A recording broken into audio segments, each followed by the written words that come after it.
What's up, you guys? Some X's Tree here to bring you guys a new episode of The Good, the Bad, and the Yu-Gi-Oh! And I'm finally doing it on another new deck in this game.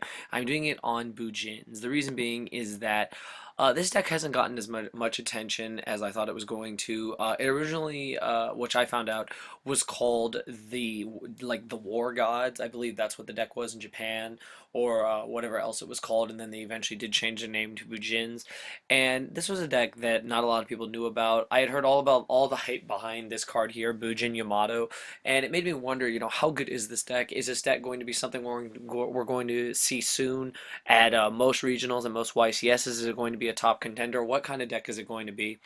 I didn't know that the majority of the engine of the deck came out in the newest set. One of my friends at school actually built it, and that's the first place I actually encountered the deck. And I have to be straight up honest, you guys, this deck really threw me off guard. I did not prepare for a lot of the things that this deck could do, so I definitely wanted to talk about it. I know for a fact that it's going to get better with the release of Shadow Specters. I believe that's where this one, Bujin.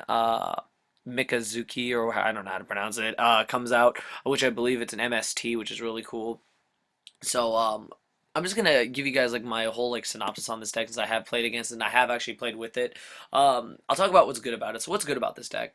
So they're all light monsters, obviously, so you can use them in conjunction with Honest and other light-based strategies. What's really cool about this deck, like the main monster being Bujin Yamato, is that you're able to add a Bujin from your deck and then send one card from your hand to the graveyard.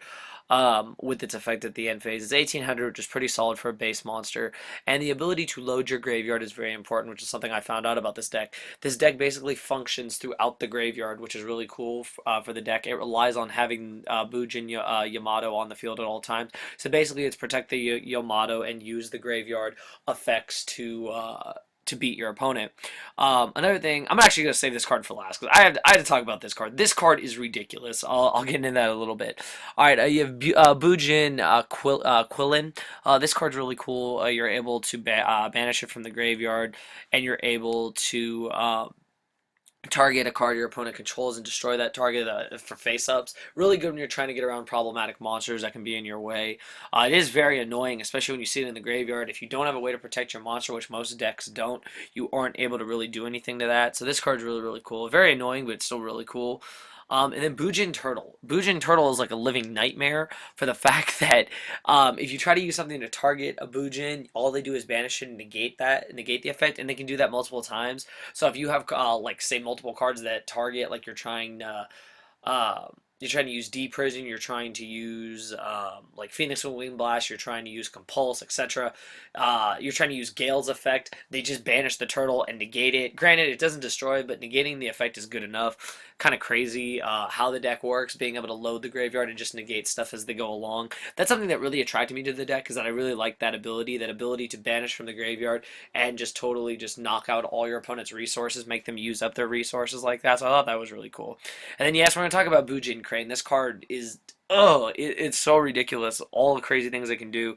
Its ability, it basically doubles the attack of a Bujin monster. You can chain multiple ones of them. It's like a better Honest. It's insane. They run 3 of these and Honest, so in reality they have 4 Honests in their deck, and that is just ridiculous beyond all means. That's how this deck can really overpower you and take you by surprise. You attack freely into an 1800 with a higher monster, thinking, oh, they can't get around. They drop this stupid thing, and then all of a sudden their Bujin Yamato becomes 3600, which is insane. They drop another one. I mean, like, they just literally just get over you like it's nobody's business. That's what's crazy about this deck.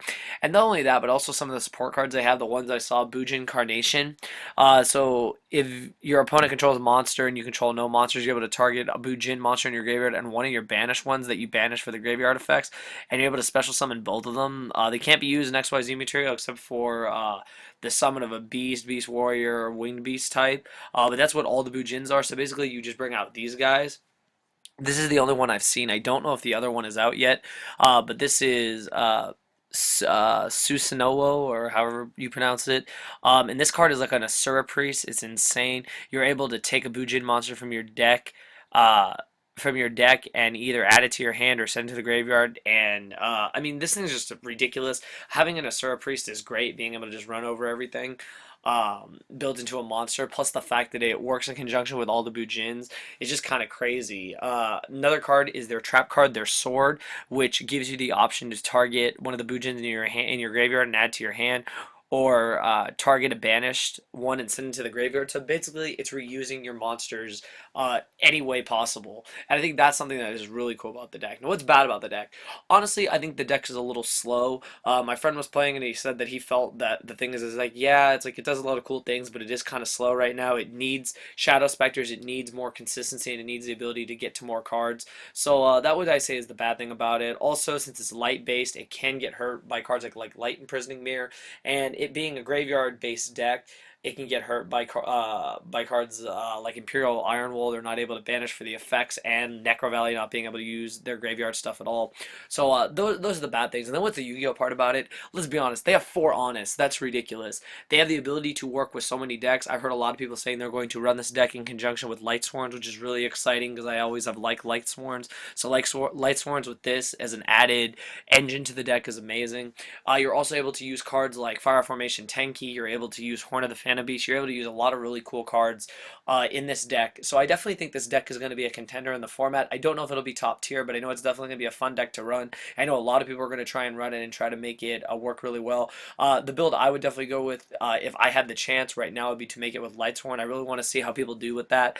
And just let me know what you guys think. I really like this deck, and I think that this is one of the new decks coming out that I think will have some potential in this upcoming format, since pretty much it's a format where anything can do well. So let me know what you guys think in the comments below. Do you think Bujins are a good deck? Do you not think they're a good deck? Do you think that they're overrated? Do you think they're still too slow? Do you think it's going to take more cards and more support for them to get really good? Do you think they need to be ran in a deck like Lightsworns in order to really fuel their main strategy? So let me know what you guys think. I hope you guys enjoyed the video. I just want to give a big shout out to my friend Kirby Curbs. He played me with this deck on DM before. He's told me about the deck for like the longest time, and he sent me just like the cards I needed to know about in order to make this video for you guys today. Once again, this is just a skeleton of some of the main cards in the deck, and I'm sure there'll be more as the deck progresses. But anyways, this is what I have right now for the deck, and I hope you guys enjoyed it. So thumbs it up, and thank you for watching.